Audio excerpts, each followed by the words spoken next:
Previously on Nub City. Under the car, you can see a man wearing all black with black grease paint covering his face and skin so that his features are completely black except for his white teeth, which look almost like fangs, and his white eyes, with which he's glaring back at you. Where's John Barron, goddamn? A large grey wasp, about the size of your thumb, a brownish grey colour, crawls out of his mouth onto your arm and stings you extremely painfully. Oh, fuck. A terrible nightmare where your head is just full of this buzzing sound, buzzing, buzzing, buzzing. And you just think your whole body is hollow. I think I know what happened to Joan. She got bitten. Well, the same thing that bit me. I can hear the buzzing now. I was something like a confidential informant. Emphasis on confidential. This is a dangerous town. So what are we gonna do now?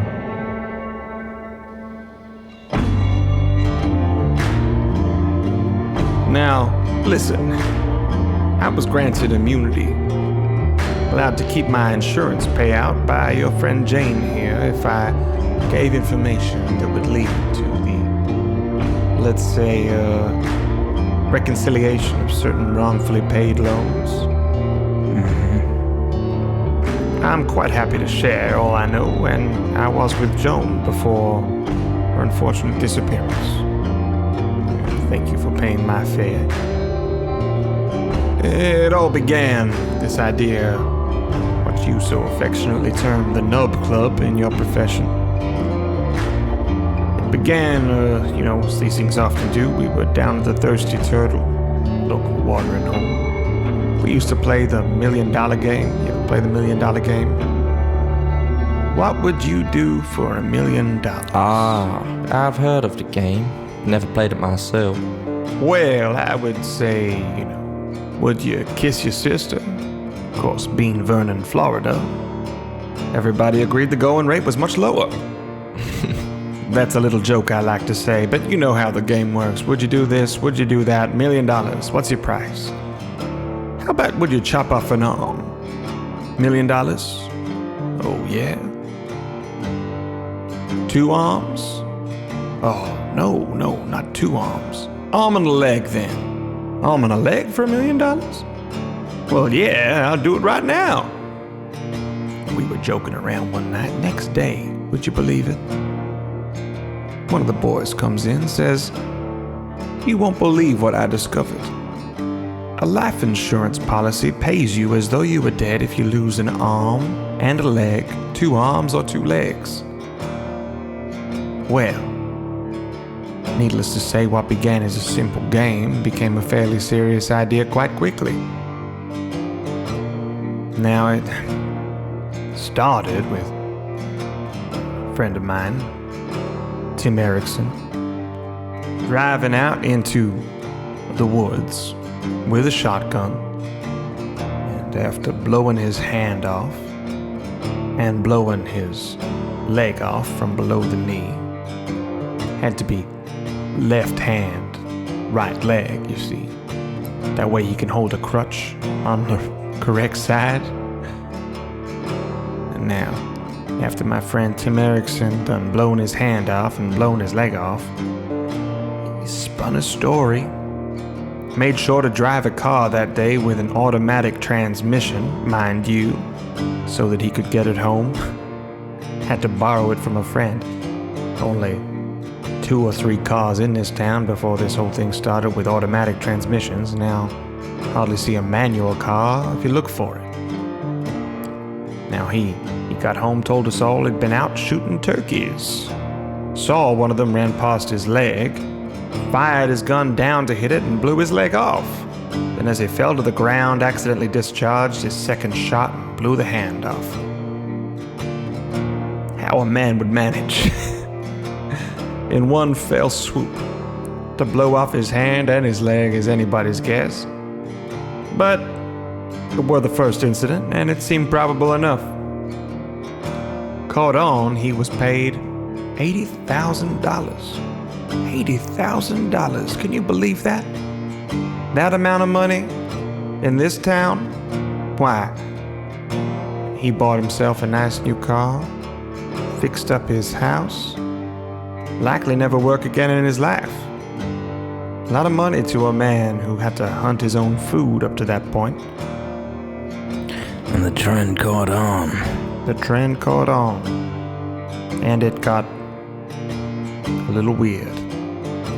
That's all nice and well, but what about these lunatics running around dressed in black? Yeah. Wide eyes, weird teeth. Local Polero moved into town. Cuban witchcraft practitioner named Joseph Ramirez. Ain't no other Cubans in this town. Strange goings on with them. But Joseph Ramirez called himself a Polero, word I'd never heard of up until now. Some kind of black magic. Anyway, they got to offering that anybody who wanted to cut off an arm or a leg, well, this cult here, this Polero, would do it for you if you went and found him. A bunch of folk are mighty squeamish. It can be hard to pull the trigger on your own limbs. And what's the catch for this so-called limb chopping service? Well, he don't charge no money, but his condition is that he gets to keep the arm and the leg. Creepy, not? Those freaks. Anyway, I don't know what they do with it or nothing like that, but Do you know where this head honcho, where his building is? Building? He lives in a houseboat, down on the river. Matt said it's almost impossible to find on purpose, but if you follow the river and you're looking for him, well, it might just come your way. But I'd be careful if I were you. There's a host, a menagerie of dangerous wildlife out in that forest. Believe you me, we know. And that's, aside from the generous money, why I've decided to report this. One is people give me the creeps. Now, I did mine with a machinery accident. You know, I had one arm in the car hoist, another leg under the wheel. Now, Bobby. We all know you're just saying that to save your own ass. Oh yeah, it was a real accident, if you catch my drift. But I did it like a respectable citizen. I didn't go to no voodoo witch doctor to cut off my arm and let him keep it for whatever he's doing. Creepy, but it's dangerous, and there have been some people going down to get their limbs chopped that ain't come back.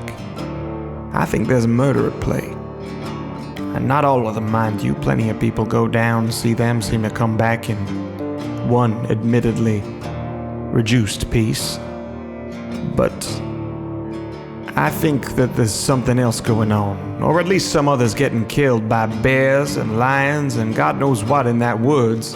That woods is teeming with danger. Yes, and this has got out of hand. It needs to stop. Well, that's why we're here.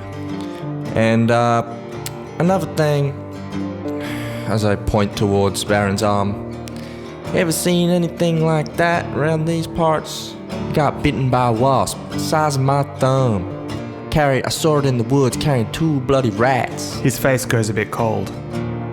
Yeah, I seen it. Same thing happened to Joan. That was around the time she started getting real strange, erratic. Listen, go back to New York or wherever you come from. Have him send someone else. I wouldn't be spending much more time around here, not with an injury like that. Where's Joan? I have no idea, truly. Truth be told, I liked the girl. Enjoyed our meetups. Got to, I'd call her every day, saying I thought of something new to tell you. Of course I hadn't. I just liked the company. She got very strange toward the end, though. Said she met a man made of paper. I had no idea what she was talking about. Kept talking about getting right with the Lord. going back to church, going back to join the body. I didn't know what she was talking about at all. I just sort of smile, act like she was too stressed, tell her to take a break. Maybe go on a trip. Told her I could show her around some of the local attractions, but last time I saw her, she was sitting across from me. Told me she had to go then and there. Said she was gonna go visit the cathedral. Cathedral? What's she talking about? Ain't no cathedral in Vernon. I don't even know if there's a cathedral in Tallahassee. Well, these so-called wasps, how long have they been around? Is this a new frequent thing? Or were they around? You've been in this town for quite some time. Have they always been flying around, biting people? Or is this a recent thing when that cult Say came probably the in? last 6 months or less, maybe. That's mighty suspicious right there. Anyway, Baron, you got some more questions for Bobby. Bobby, is it right if I take a look around? Of course. Mind you, and you won't hear this from the local police, they don't seem interested in cooperating and like to keep things fairly quiet, but there are a lot of people going missing in this town. And it's hard to escape notice in a town this size. Couldn't agree more, but why is the police so inclined not to do anything about these so-called missing people? Well, I think a few of them have their fingers in the pot. There've been more than a few officers with dismemberment claims. More than a few with family and friends in the same boat. I think there's too much money to be lost. And these officers have also been heading over to Mr. Mexicano Voodoo Maybe, to get maybe their not. limbs chopped off. I can't speak to that, but I believe that they're disinclined from digging too deep on anything related to this insurance fraud. All right, well... Well then, Bobby. You know, everything you just told us will be used in court. If it ever comes to that. And I hope you're comfortable that way. I know, but I have my anonymity clause. At least Joan had promised me one. And a finder's fee. She said that if money was able to be withdrawn, that I would be remunerated. You have been mighty helpful, and yeah, I think there's only one more question.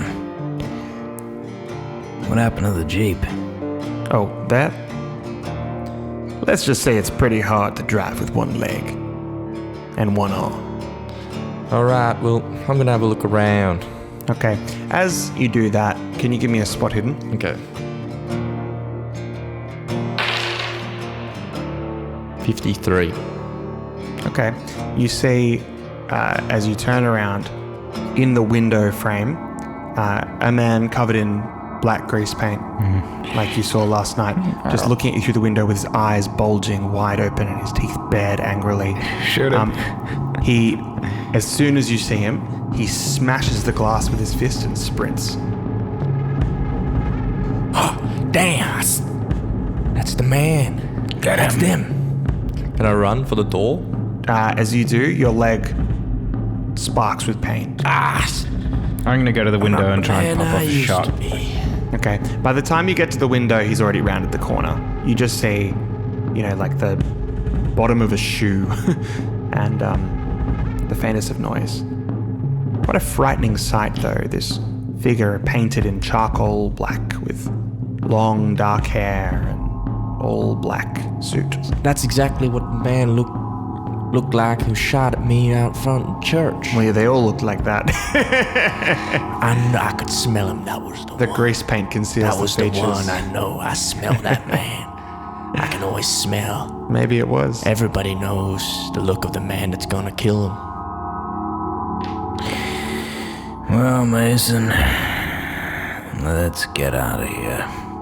I couldn't agree with you more. Thanks, Um, Bobby, for your hospitality. Bob looks horrified. Listen, You ever heard of a thing called protective custody? Does that mean you want to go along with us, Bobby? It might mean that, yes. Alright, Bobby, jump in. We could use a man. We could use an extra man. Alright. Another firearm. You know how to shoot a gun, don't you, Bobby? Well, I was a mite better shot when I had 2 hands, but I can manage my revolver still. Well, there's one condition, Bobby. And? I mean, you're not exactly mobile, you know? Well, says the man with a bullet wound in his leg. Yes, but I still have a whole leg. Listen, I ain't running nowhere, but That's exactly where I'm coming to. If you get caught up in the muck, you know, we can't do nothing about it. well, you can't do nothing if I'm sit here by myself. So, I guess I'm riding along. All right.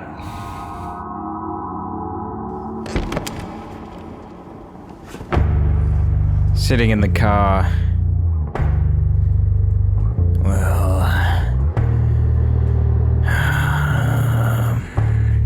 We definitely can go to the police.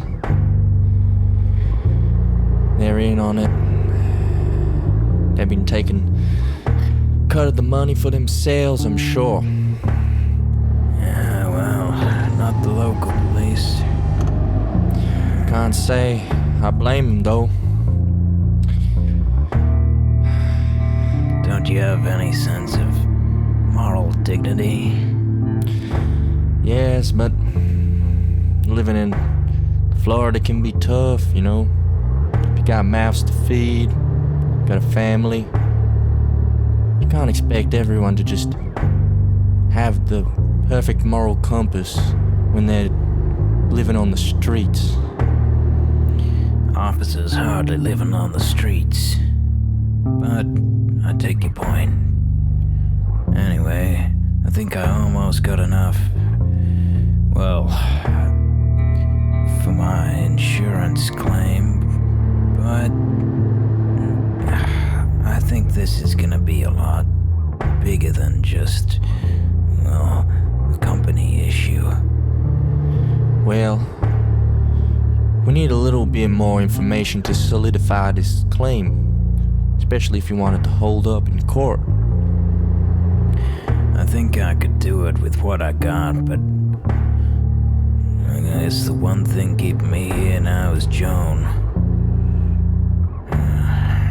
I feel I gotta find her. Well, there's only one thing we gotta do. We know those creepy ass cultists carry those bugs inside their mouths or brains or wherever they come from. That wasp flew out of its mouth, and those same wasps is the ones that bit Joe. So we know it's linked to that boat old Bobby was talking about. Ain't that right, Bobby? Oh, yeah. Listen, I don't know about no magic wasps. This wasp crawled straight out of this man's mouth. Sounds like what you're talking about, like aliens or something. Listen, Hey man, some people believe in aliens, others believe in the law, some believe in religion. I don't know if all those 3 things are equivalent, but I take your point up. Listen, I'm a mite nervous. Why don't we get a leg on? Well, One in my case. I don't know about the wasps either, but ever since we set foot in this town, everyone's been pointing us towards that damn river. I don't know what's making me uneasy. Tell me, Jackson. We could always go to see Bobby's old friend, get another confession. I just feel like we're walking into a trap. We've been walking into a trap ever since we came to this damn town. That freak underneath my car, getting shot at from the dark.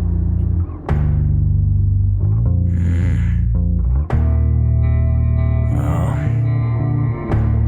Bobby, you know where to find a dinghy around here? Well, yeah, I got one myself. You got a tow bar on that police car of yours? tow bar? I believe I do. Very well then.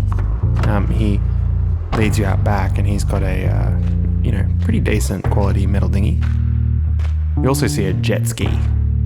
Well, Jackson, you want to take the jet ski or the dinghy? Maybe I should be on the jet ski with the gator gun in case one of those snappers come up behind us and chomp our ass. Sounds fitting. Alright. Bobby, help me with the dinghy. All right, so are you guys taking both? Is that the plan? Yeah. Yeah, cool. So he sort of has a trailer jury rig so that the jet ski sort of fixes at a height level. It's all very good new equipment thought through, so we can tow down all this stuff. You affix the boat trailer with the jet ski as well to the back of the cop car, which apparently has a tow bar, so there you go. And tow the boat down McFadder Avenue, all the way down to a boat ramp area. The boat ramp area is a fair dirt road. You're gonna have to follow a dirt road down to the creek.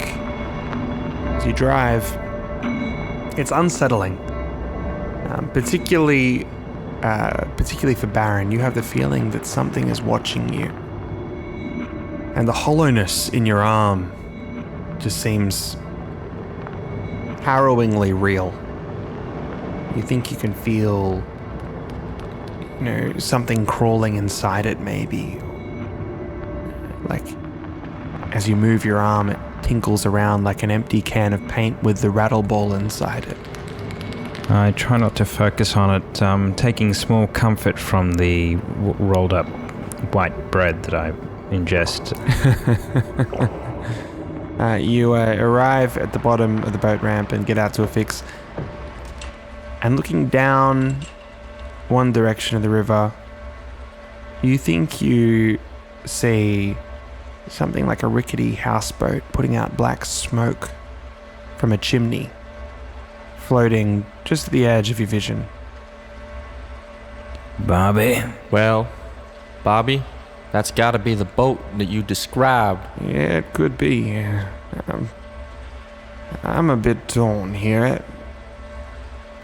Do we just, do you reckon we should back up the car a little bit? Do you mind if I wait with the car? Yeah, no worries, Bobby. I didn't expect you to come on the river with us. You Like hear I a said. tiger roar very loudly at that point. All right, well, Maybe I come with you. I don't know where I'm most safe. well, you can always lock yourself in the car, Bobby. That ain't no problem. I don't suppose tigers are very good with door handles, are they? No, I don't believe they are.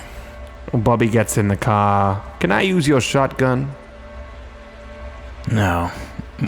Sorry, Bobby. Well, Now I'll you're stretching a little bit. make do with this little pistol I got here, but don't be too long.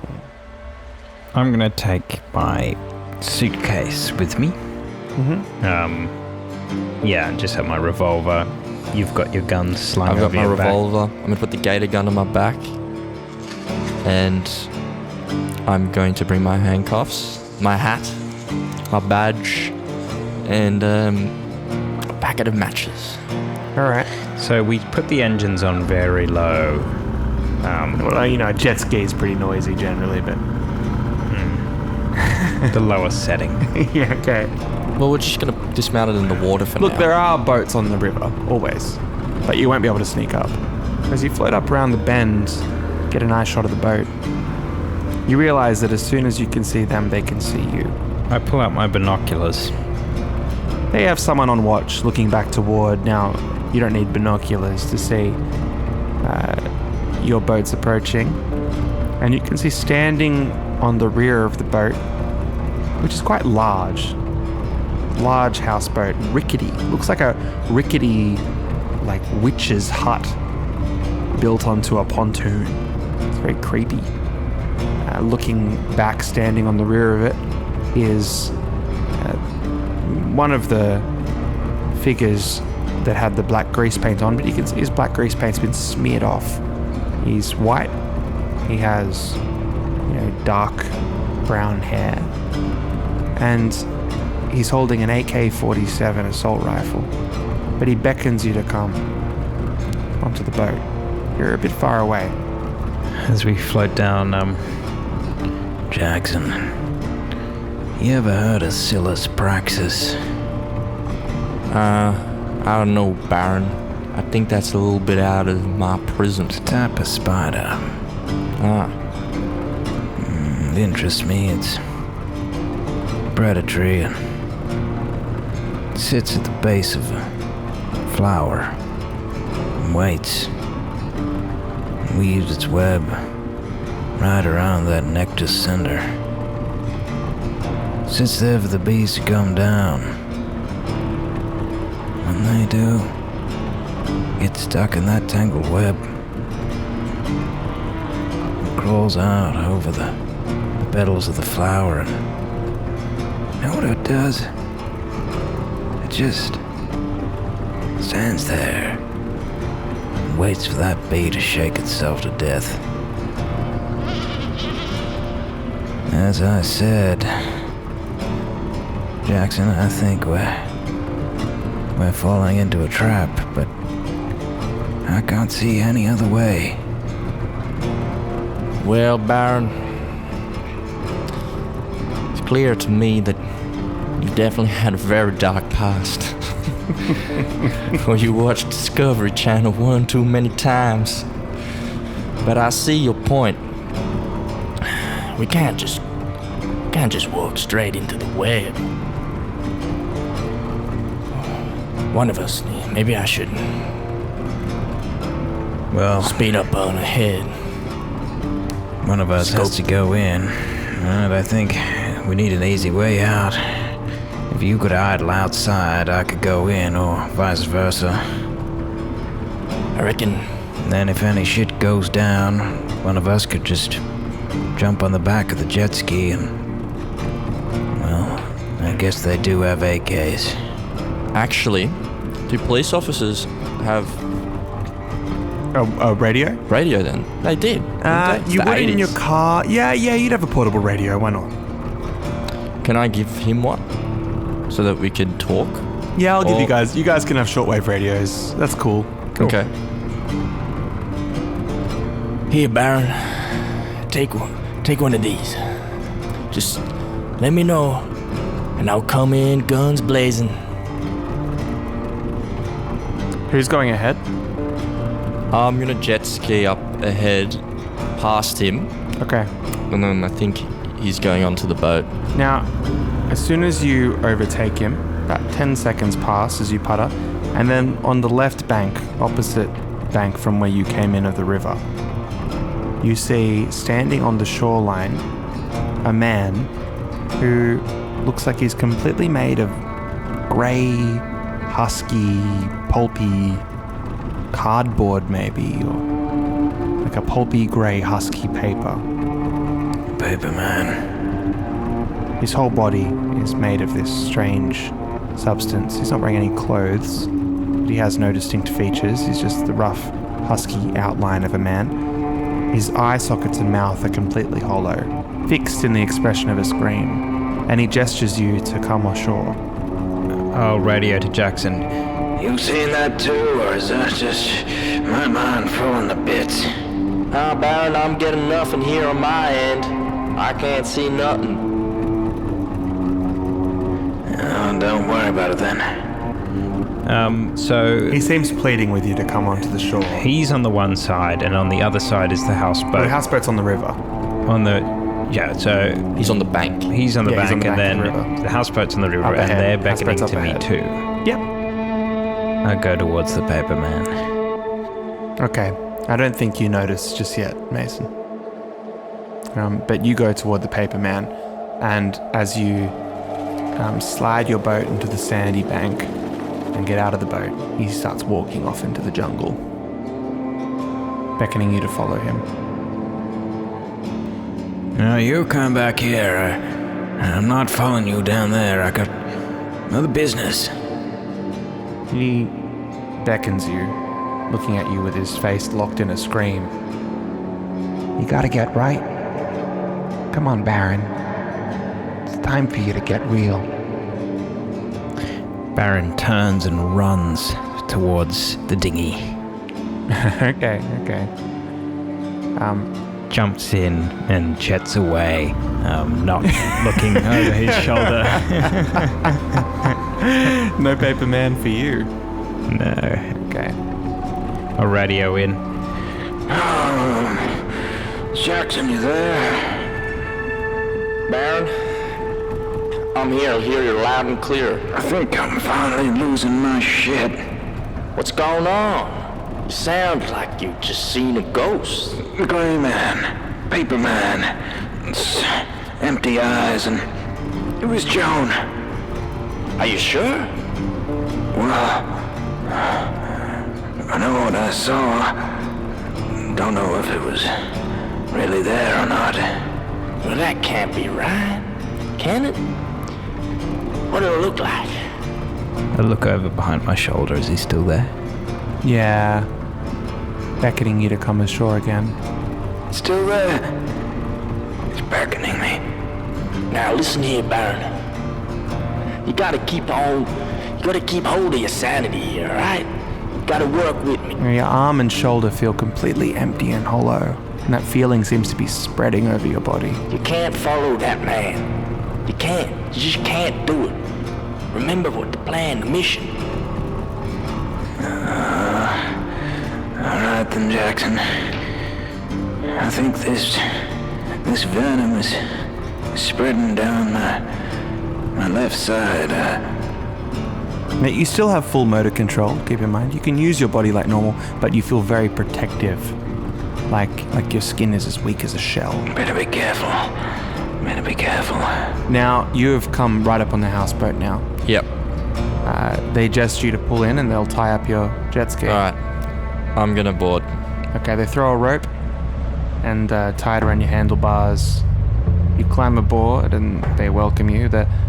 All the white people are completely expressionless. They say nothing, like they're completely drilled, right? Very serious. But Joseph Ramirez cracks a big smile. Please, welcome aboard my humble home. Mason Jackson. Joseph That's my name. Ramirez. You can call me Father Ramirez. Is fitting way to address a bolero of my order. Yes. I've heard your name around these parts. My reputation precedes me. Yes, that it does. Yes, that it does. Quite a lucrative business you got set up here. Not an easy man not to really. find. We don't take any payment. I assume you are here for this service. He runs his finger along a sharp machete blade as he says that. Well, not really exactly for that. I was just hoping maybe... As he talks, you notice a grey wasp crawls across his face and then takes off. It came out from under his hair. I just heard that you've been, running a bit of a business deal around here with the locals, taking care of some, cargo that they don't want anymore, Oh, yes. An We arm cut or- off people's arms and legs. I prefer not to speak in innuendo. All right, well, that makes that blatantly clear then. So, why the arms and the legs? Well, I could tell you, but then I would have to kill you. And all of the people on the boat with him laugh insanely. Maniacal, cackling laughter, like they've heard the funniest thing they've ever heard. What about these new pets? One of your wasps has bitten one of my friends, you see? I don't own any wasps. What are you talking about? The wasp that was just flew from your head. I think this man is crazy. He's seeing things that aren't here. I don't know any wasps. Alligators, lions, tigers, bears. All right then. Lions, tigers, bears, huh? Heard that line before. Yes. But wasps? No wasps. As he says that, a wasp crawls out from between his teeth. It scurries up his lip and into his nose. Maybe you are the wasp, sir. No. I am Joseph. Look, Joseph, I got a business proposition for you. If I bring you 5-6 men for your limb cutting services, we got a dinghy, bring them over tomorrow, make a trade deal, some sort. Trade you for what? I'd say, just confession or something. Maybe give me one of your men. That is a strange proposition, ill-considered. There is expression, better the bird in the hand than the two birds in the bush. Maybe that's some sort of Mexican, sort of Hispanic I don't think expression. so. I've never heard of that Our one. expressions are usually clearer. I thought you didn't like speaking in innuendos, friend. No, you caught me. He wants to make a trade with us for some food for Naganga tomorrow. But Naganga is hungry today.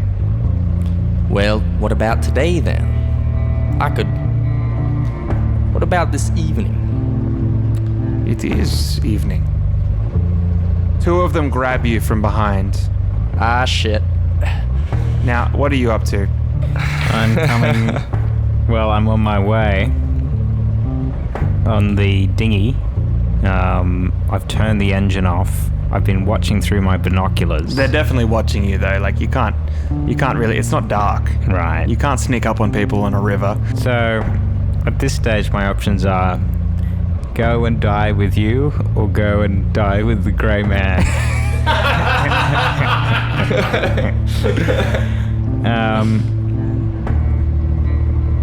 Okay, I go up to them. Okay, your boat putters up alongside. Do you get out? Yeah.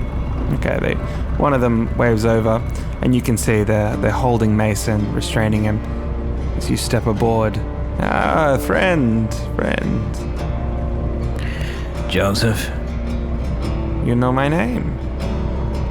Now give me one good reason why we should not feed you both to Naganga. Because